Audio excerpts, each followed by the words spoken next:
Assalamualaikum warahmatullahi wabarakatuh.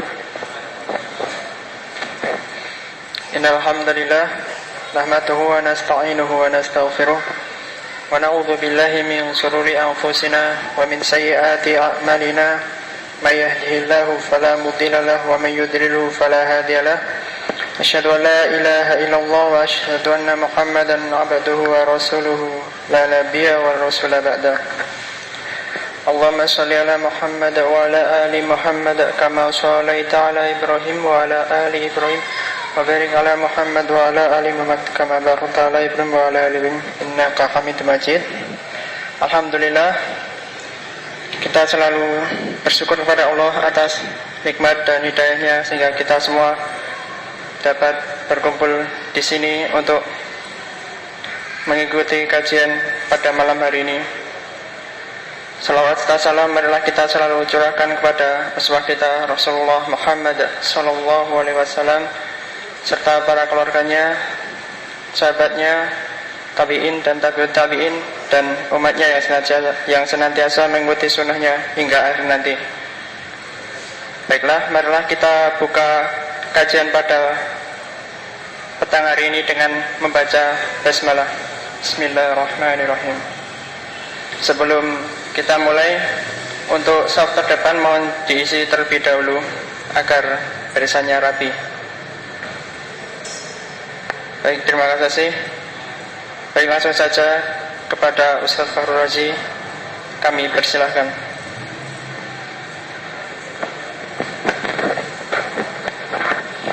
Bismillahirrahmanirrahim. Assalamualaikum warahmatullahi wabarakatuh.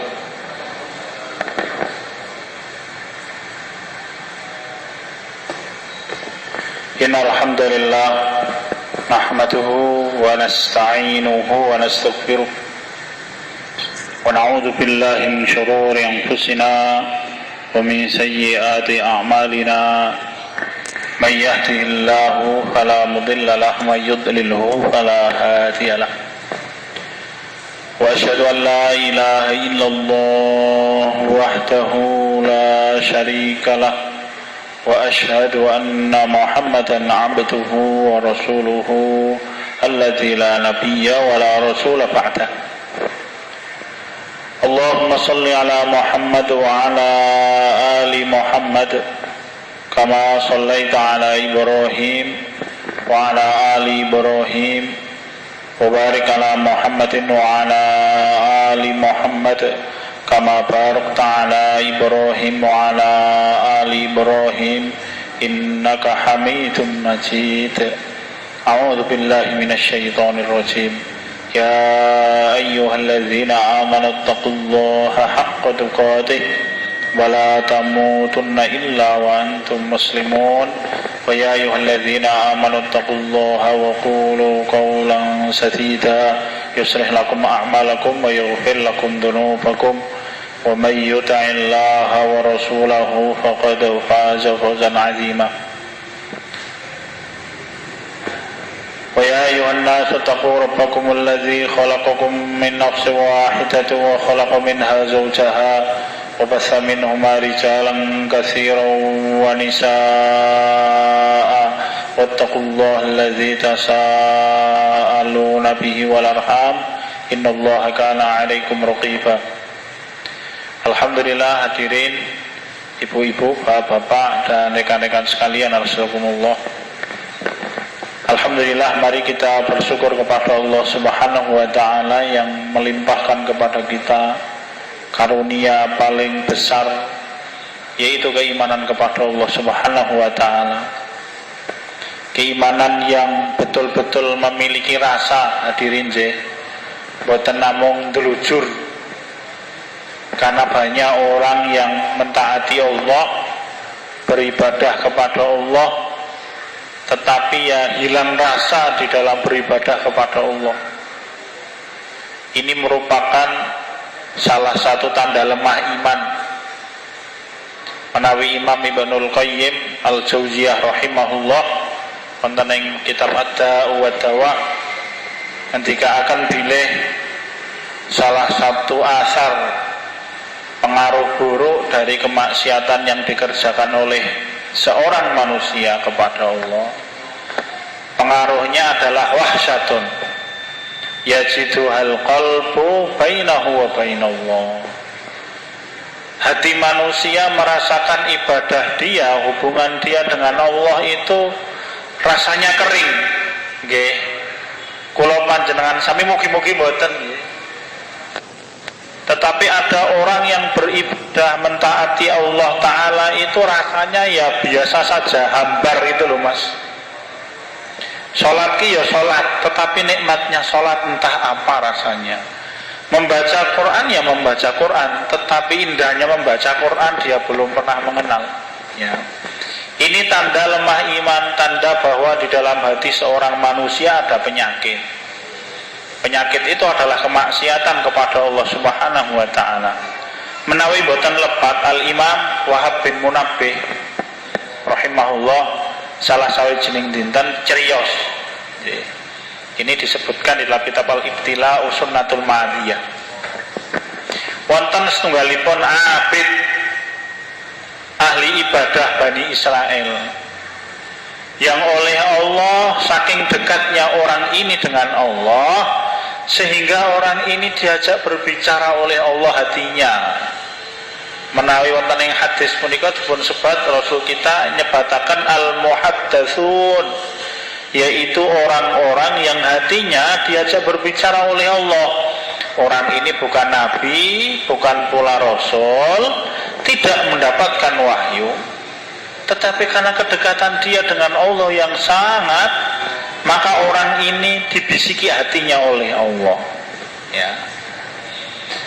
Salah sawijining dinten abid punika ahli ibadah ini kepleset, bukan kepleset jatuh, tetapi melakukan satu perbuatan dosa. Lajeng abid punika berhari-hari, berbulan-bulan menunggu apa hukuman yang Allah akan timpakan kepada dia karena kesalahan yang dia kerjakan. Tetapi rupanya tidak ada satu hukuman yang menimpa dirinya, sehingga salah sawijining dinten tiyang punika datang matur datang Allah Subhanahu wa Ta'ala. Orang ini berbicara kepada Allah, wahai Allah, aku berbuat kesalahan, tetapi kenapa engkau tidak menghukum diriku? Apa jawaban Allah Ta'ala kepada orang ini? Orang ini dibisiki hatinya oleh Allah dengan satu jawaban, wahai hambaku, bukankah setelah engkau berbuat dosa kepadaku, engkau tidak lagi bisa merasakan nikmatnya beribadah kepadaku? Orang ini mengatakan iya. Jawabannya kira-kira begitu. Lajeng Allah Subhanahu wa Ta'ala melanjutkan pangandikanipun, dan itulah hukuman yang aku timpakan kepada orang-orang yang ingat kepadaku kemudian dia lupa dari Hausikum wa iya nafsi bitaqwallah, sepindah malih sumangga kula panjenengan sami tansah jagi taat ketakwaan kula panjenengan sami kepada Allah. Kenapa? Karena ini yang akan menjaga istiqomah kita. Demikian pula kalau kita sudah bisa merasakan indah dan manisnya beribadah, mari kita jaga sebaik mungkin. Kita jauhkan diri kita dari perbuatan dosa. Karena nikmatnya beribadah itu pun yang menjamin seseorang istiqomah mentaati Allah Ta'ala. Hadirin sahabatkumullah, mohon kita lajengaken. Kita masih membahas tentang Fatihatut Tauhid. Kita masih membahas tentang Tauhid. Setelah sebelumnya kita bahas singkat tentang Tauhidul Rububiyah, keyakinan akan kekuasaan Allah, di mana keyakinan kepada kekuasaan Allah itu tanpa harus membutuhkan maka orang akan paham bila Allah Ta'ala punika ingkang maha kuwaos. Salah sawijining dinten Al-Imam Ibnul Qayyim mendengarkan ungkapan yang disampaikan Imam Ibnu Taimiyah. Imam Ibnu Taimiyah rahimahullah punika nate beberapa kali mungkin ya beliau mendapatkan pertanyaan, apa buktinya Allah Subhanahu wa Ta'ala itu ada? Maka Imam Ibnu Taimiyah rahimahullah menjawab dengan satu jawaban balik. Jawaban baliknya pun apa? Bagaimana mungkin orang bertanya tentang bukti keberadaan dan kekuasaan Allah, sedangkan Allah itu bukti segala sesuatu di muka bumi ini. Jadi kalau orang kepingin mengetahui betapa hebatnya kekuatan yang dimiliki oleh letupan gunung berapi, maka otomatis itu akan mengajarkan betapa hebatnya sesuatu yang menciptakan gunung berapi. Kalau orang melihat betapa panasnya api yang membakar, maka orang akan tahu betapa hebatnya sesuatu yang menciptakan api itu Allah Subhanahu wa Ta'ala. Menawi kula panjenengan sami hari ini terkagum-kagum betapa canggihnya teknologi yang dibikin oleh manusia. Maka itu pun mengajarkan kepada kita betapa hebatnya sesuatu yang menciptakan akal dan otak manusia. Sinten punika? Allah Subhanahu wa Ta'ala, Tuhan penguasa dan pencipta alam semesta ini. Pramila ngaten hadirin sekalian rahimakumullah, kejahatan yang paling besar yang dilakukan oleh manusia adalah syirku ta'til. Tidak ada dosa yang lebih besar di hadapan Allah melebihi dosanya orang yang meyakini bahwa Allah itu tidak ada. Tidak ada dosa yang lebih jahat melebihi kejahatannya orang yang menganggap bahwa alam semesta ini muncul dengan sendirinya, jegagi langsung tadi. Sehingga orang ini kemudian meyakini ateisme, tidak percaya adanya Tuhan, tidak percaya dengan kebenaran seluruh agama. Kejahatan yang paling buruk. Maka Allah akan menempatkan orang-orang seperti itu di neraka bersama dengan Fir'aun, neraka yang paling bawah, bersama dengan Namrud, bersama dengan penguasa-penguasa sombong yang menganggap dirinya Tuhan. Hadirin sekalian rahimakumullah, ini perkara yang harus kita pahami. Memang kemudian karena tauhidur rububiyah, meyakini kekuasaan Allah ini ditetapkan oleh semua orang, bahkan orang yang meyakini keyakinan syirik sekalipun. Menawi panjenengan nate midhangetaken wayang, karena saya dulu penyuka wayang. Jadi karena ini keyakinan yang ditetapkan oleh semua orang, maka Allah belum menganggap sah tauhid seorang manusia apabila dia hanya menetapkan kekuasaan Allah saja. Contoh, hadirin, ini kalau panjenengan menawi ibu-ibu, bapak-bapak nate midhatanken wayang. Kula nate mirengaken ibu-ibu, bapak-bapak pas goro-goro itu nyetel wayang, pas metune goro-goro. Tanya jawab antara Semar dengan Gareng.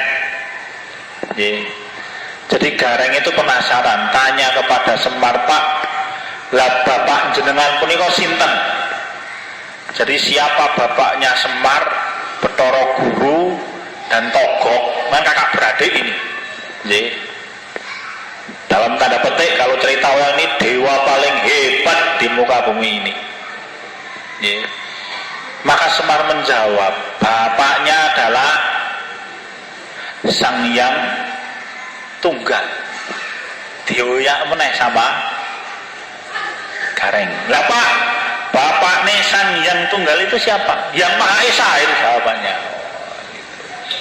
Dijawab lagi oleh Semar, Sang Hyang Wenang, yang Maha Kuasa. Dikejar lagi oleh Gareng, Pak, lah bapaknya Sang Hyang Menang punika sinten Pak? Lu disapu langsung Semar. Bro, itu surah sak koke antekon. Wah, aku iso jawab ya nek tekoni ngono kuwi. Ya kira-kira begitu. Ya, hadirin. Jadi memang keyakinan orang-orang yang meyakini Tuhan lebih dari satu pun akhirnya nanti meyakini bahwa yang menciptakan alam semesta adalah yang Maha Kuasa untuk menciptakan. Kalau kita Allah, Namun sepindah malih keyakinan seperti itu belum diakui oleh Allah sah sebagai keyakinan yang menyelamatkan manusia dari api neraka. Karena tetap orang itu musyrik. Ya, maka kemudian penting seorang manusia menetapkan ibadah, mengagungkan, mencintai, mengharap, takut hanya kepada Allah. Kenapa begitu? Imam Ibnul Qayyim al-Jauziyah rahimahullah ngendikaken sebagian besar manusia itu tidak mau beribadah hanya kepada Allah. Hanya orang-orang yang beriman kepada Allah saja yang mau. Piyambakipun nyerataken nggih. Ini mulmukirruna bi wahdahu rabbu kulli syai'in wa malikuhu wa khaliquhu wa annahu rabbuhum wa rabbu abaihimul awwalin wa rabbus samawati sab'i wa rabbul arsil azimi wa hum ma'adha ya'buduna ghairahu wa ya'tiluna bi siwahu fil mahabbati wat ta'ati wat ta'zimi humul ladzina ittakhadhu min dunillahi andada. Sebagian besar manusia itu menetapkan bahwa Allah itu satu-satunya penguasa alam semesta, raja alam semesta, yang menciptakan alam semesta. Mereka juga meyakini Allah yang menciptakan mereka, yang menciptakan bapak-bapak mereka, agama tetangga kita. Apakah mereka meyakini bahwa Nabi Isa yang menciptakan mereka? Bukan. Ya, bukan. Apakah agama tetangga kita meyakini bahwa Siddhartha Gautama itu yang menciptakan mereka? Bukan. Bukan. Hadirin. Siapa itu kalau kita? Ya Allah Subhanahu wa ta'ala yang Maha Kuasa.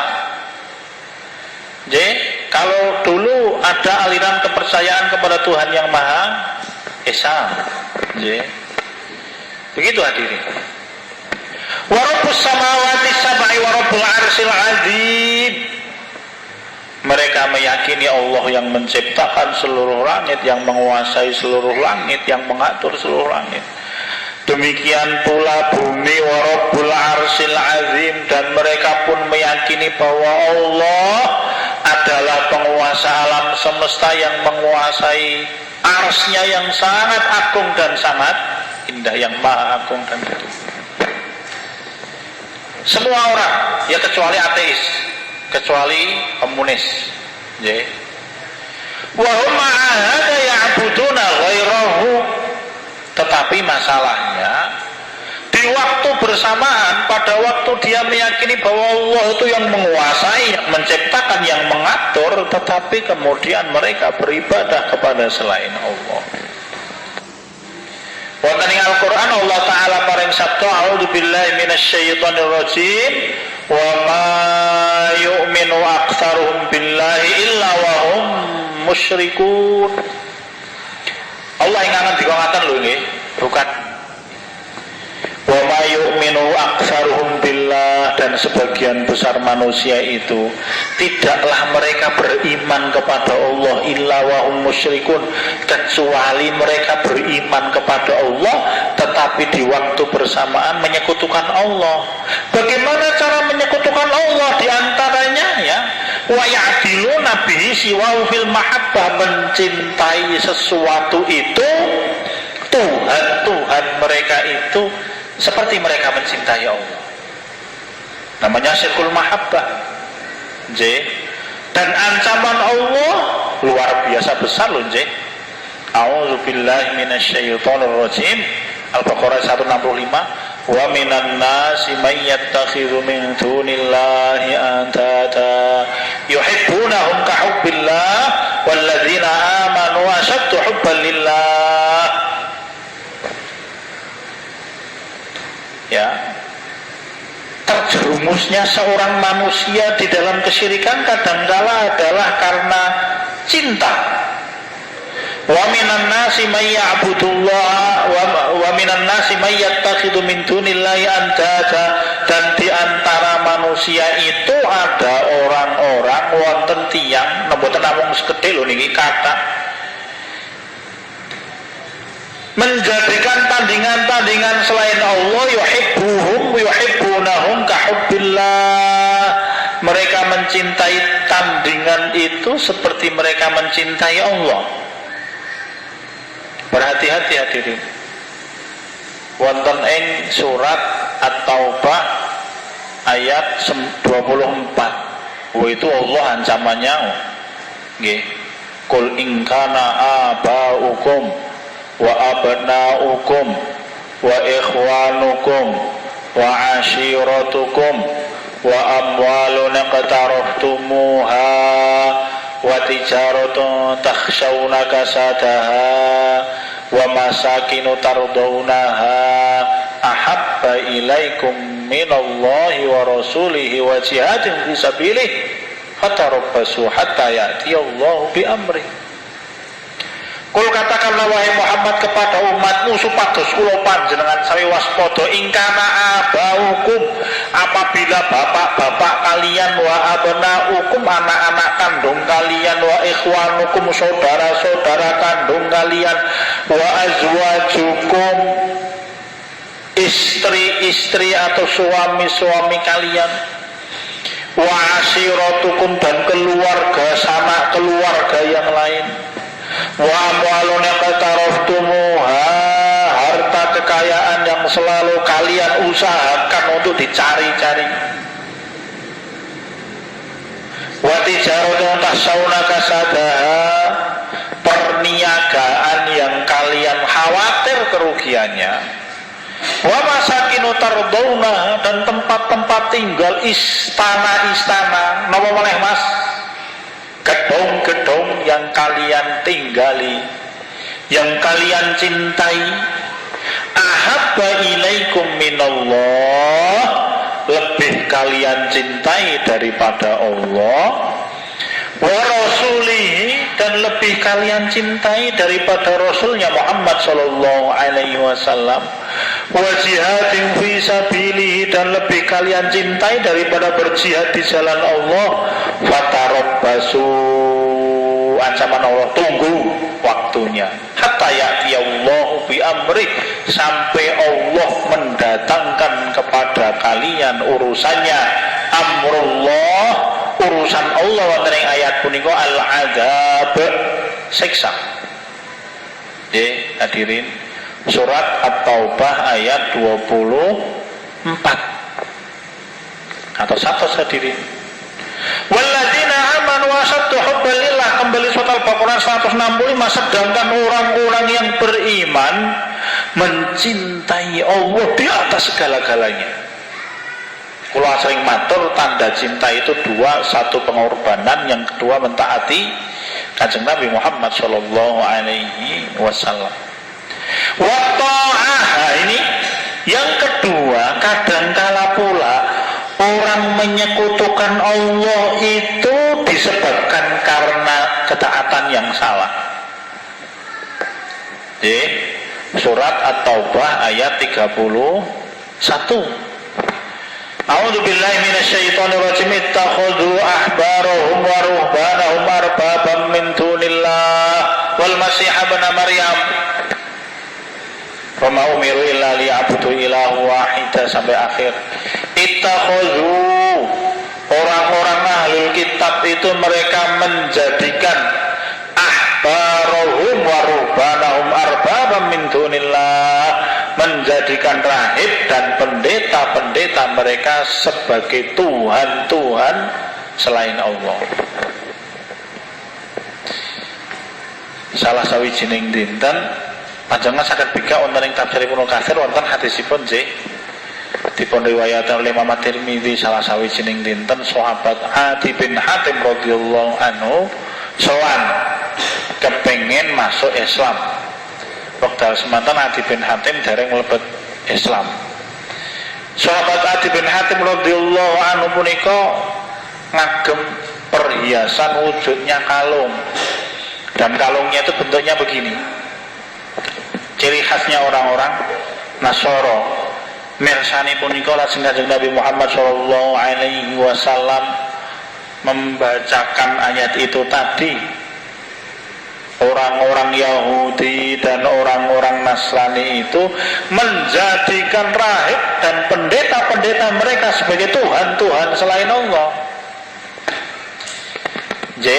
Mirengaken pangandikanipun Kanjeng Nabi Muhammad sallallahu alaihi wasallam, Adi bin Hatim nggih protes. Lasna na'buduhum ya Rasulullah, kami dulu tidak pernah beribadah kepada mereka. Dereng nate sujud, sholat, tawaf, kurban, poso, tidak pernah kami niatkan untuk mengagungkan mereka, menyembah mereka, belum pernah. Kira-kira begitu. Pramila Kanjeng Nabi Muhammad sallallahu alaihi wasallam paring sabda kama qala afala yuhilluna ma harramallah fayuti'uhu wa yuharrimuna ma halallahu fayuti'u, bukankah mereka menghalalkan perkara yang diharamkan oleh Allah kemudian ditaati, atau mereka mengharamkan perkara yang dihalalkan oleh Allah kemudian mereka ahlul kitab taati? Sahabat Adi bin Hatim menjawab benar, fatil ka ibadatuhum iyyahum. Lajeng Nabi Muhammad menjawab, itulah ibadah rahib, ibadah ahlul kitab kepada rahib dan pendeta-pendeta mereka. Ngatos-atos hadirin nggih. Ingkang omotika at-ta'zim, kadangkala pula orang terjerumus ke dalam kesyirikan itu karena ta'zim, mengagungkan selain Allah seperti dia mengagungkan Allah. Maka di dalam agama kita tidak boleh seorang manusia pun sujud kepada manusia yang lain. Nabi Muhammad ngendika, kalaulah boleh akan aku perintahkan seorang istri sujud kepada suaminya, ming perkawisipun tidak boleh. Kenapa? Ta'zim, sujud dan rukuk itu hanya kepada Allah Subhanahu wa ta'ala, tidak kepada yang lain. Utawi menawi wonten tiyang ingkang nandang musibah, maka orang Islam yang diingat pertama kali ya Allah, atau ya Rahman, atau ya Rahim, atau ya Malik, ya Ali, atau ya Aziz. Tidak boleh seorang manusia ketika terkena musibah utawi kaget mengucap ya Allah, ya Rasulullah, tidak boleh. Kenapa itu? Karena itu pengagungan kepada Allah. Menambah ya Rasulullah tidak boleh. Kenapa? Karena Nabi kita Muhammad sallallahu alaihi wasallam meskipun kula panjenengan sampai diperintahkan untuk mencintai Nabi Muhammad di atas seluruh manusia, menghormati Nabi Muhammad di atas penghormatan kita kepada seluruh manusia, tetapi tidak boleh mengagungkan Nabi Muhammad seperti kula panjenengan saya mengagungkan Allah. Kenapa? Karena Allah itu Tuhan, sedangkan Nabi Muhammad itu makhluk. Ya hadirin, jadi kalau misalkan kita sedih ya Allah, ya sudah ya Allah saja. Setelah itu istighfar, atau subhanallah setelah itu, atau masya Allah, atau kalau orang yang hebat alhamdulillah, semua takdir yang menimpa dirinya dia ucapkan alhamdulillah. Jadi toh melalui Umar bin Khattab, alhamdulillah ala kulli halin, segala puji bagi Allah, apapun keadaan saya, pokoknya segala puji bagi Allah. Ini orang yang bisa bersyukur. Ya, tidak usah menambahkan ya Rasulillah karena Rasul kita panggil, kecuali niat kita bersolawat. Kalau kita bersolawat, Rasul kita akan bisa mendengar dan menjawab solawat kita. Tetapi kalau kita panggil ya Rasulillah karena kita merasakan kesedihan dengan niat agar kesedihan kita berkurang, tidak bisa. Tetapi kalau kita panggil ya Allah, bisa. Allah Maha mendengar. Ngimotakan hadirin sekalian, itu takzim.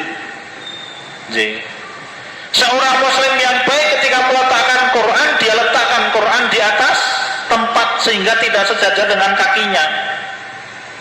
Bapak-bapak, ibu-ibu, Imam Malik,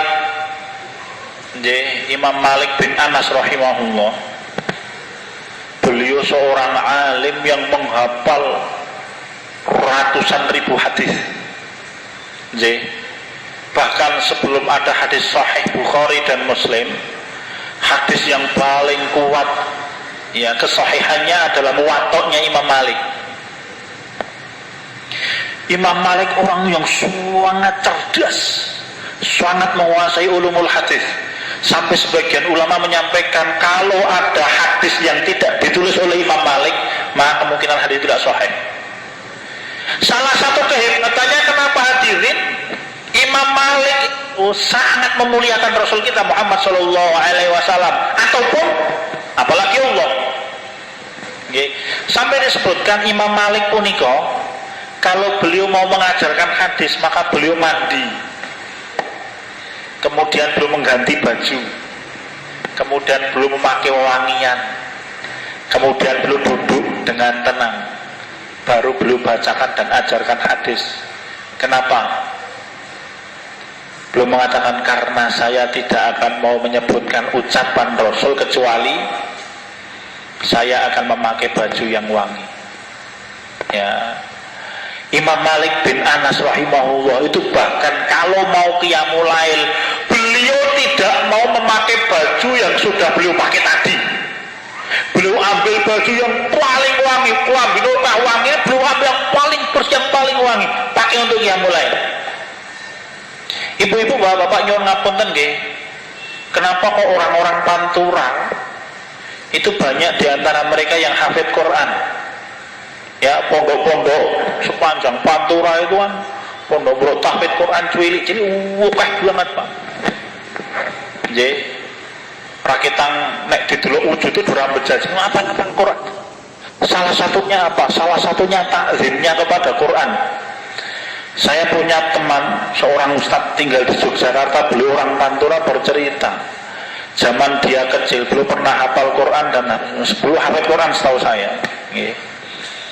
Beliau cerita di hadapan saya cerios, bahwa beliau ini dulu ketika kecil zaman ten pondok, ya kalau pergi ke pondok tahfidzul Quran masih cilik, oleh sang ibu itu dibawakan Quran, tidak pakai tas, Pak.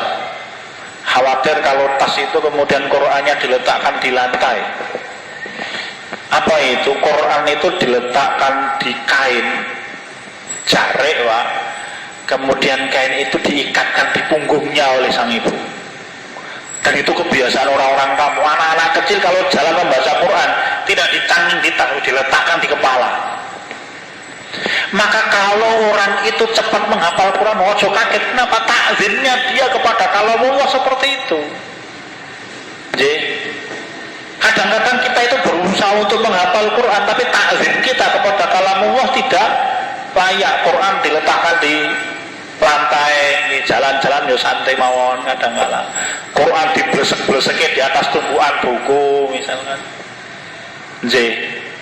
Tadi loh, kenapa kok Imam Malik bin Anas begitu kuat menghafal hadis? Karena beliau menghormati Rasul, betul. Begitu hadirin. Ini sekali lagi agak melompat, tapi penting loh bagi kita.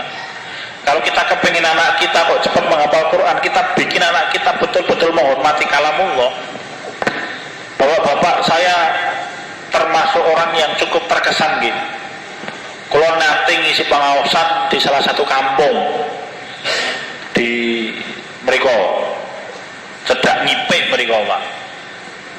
Jebule sebelum saya ngisi pengajian itu ada acara sholawatan, Pak.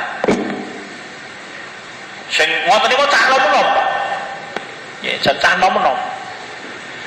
Ya, saya masuk ke musola karena pengajiannya di belakang musola di lapangan sebuar ngoten menika, Bapak. Saya masuk ke musola. Ketika saya masuk, tiba-tiba saya melihat Quran di lantai. Begitu anak-anak muda itu duduk di dalam musola itu, ada Quran di lantai, langsung mereka ambil, langsung dicium, diletakkan di atas. Hebat apa? Dan Anda jangan kaget kalau orang-orang seperti itu apal Quran, kasih ngapal Quran ngomongannya, Pak. Kenapa? Takzimnya kepada Quran itu loh. Hadirin sekalian astagfirullah. Mungkin orang mengatakan tidak perlu begitu amat nggih monggo, tetapi ya sebesar apa kita mengagungkan Allah ya sebesar itulah nanti Allah Subhanahu wa taala akan berbuat baik kepada kita. Meskipun iya sih di sisi lain mereka punya banyak kekurangan, tetapi karena mereka menghafal, ya mereka hafal Quran gampang. Meskipun sekali lagi mereka punya kekurangan di sisi lain, tidak kita bicarakan kekurangannya kok, kita bicarakan kelebihannya. Jadi hadirin, ngimotaken hadirin sekalian astagfirullah. Ausikum wa iya nafsi Allah. Mari kita bertakwa kepada Allah Subhanahu wa taala. Penting kenapa? Allah itu ada.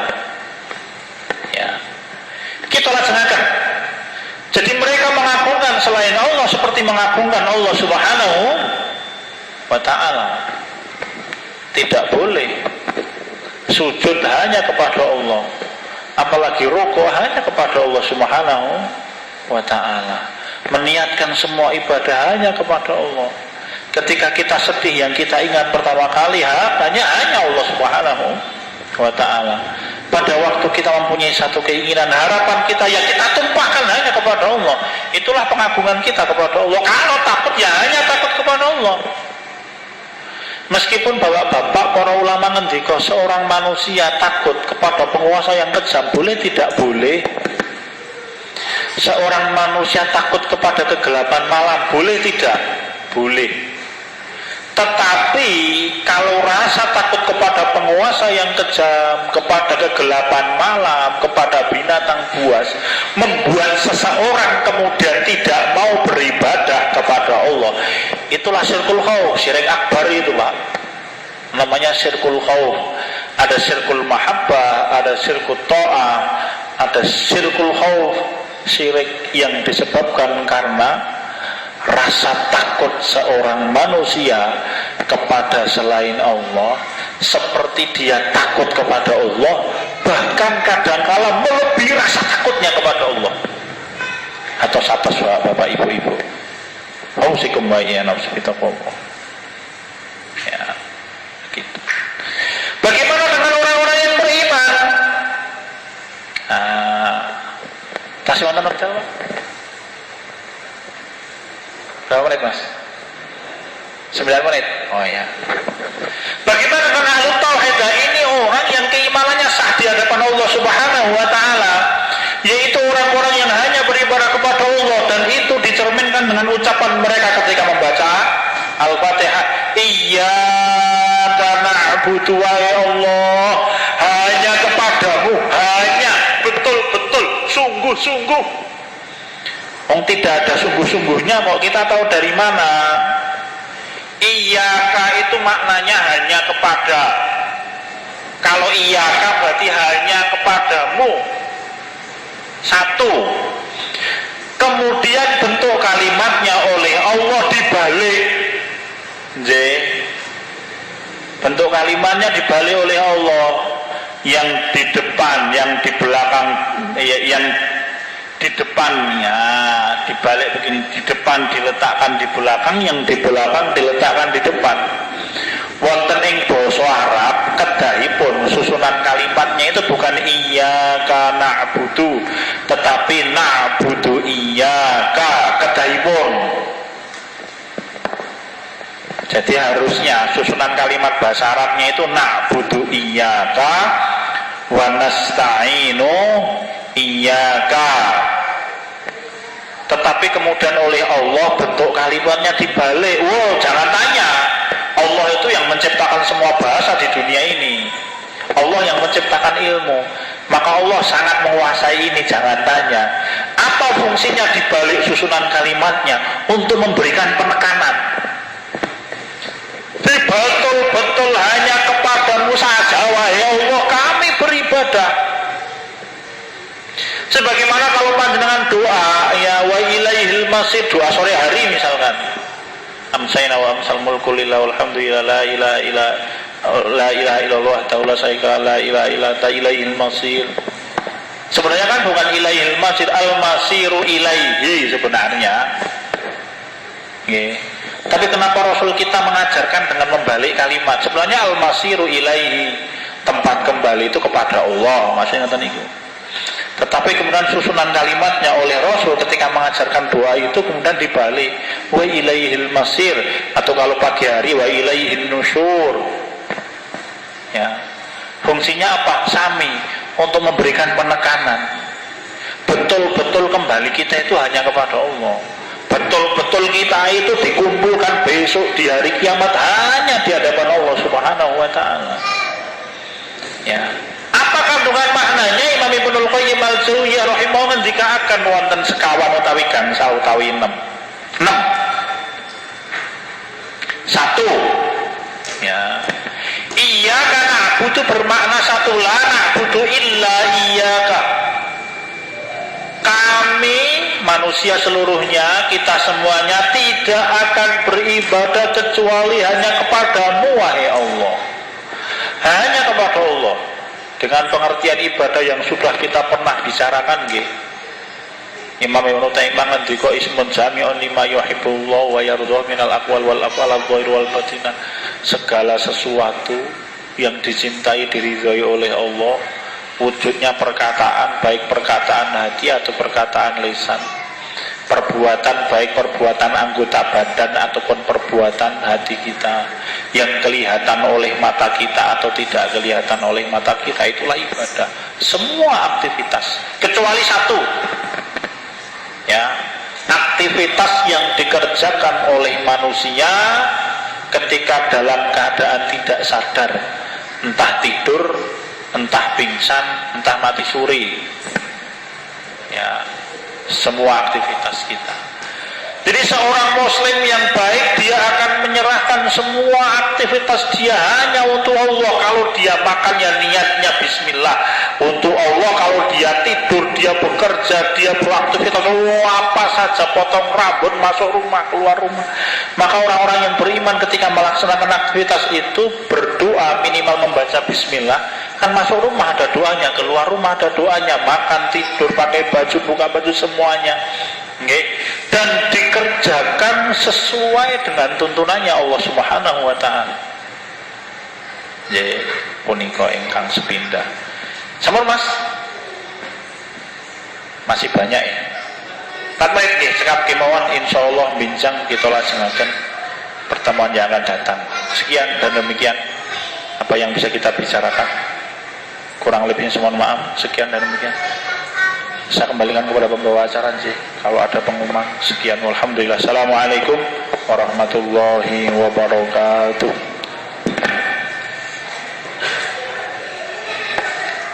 Saya mau kopi yang masalah apa?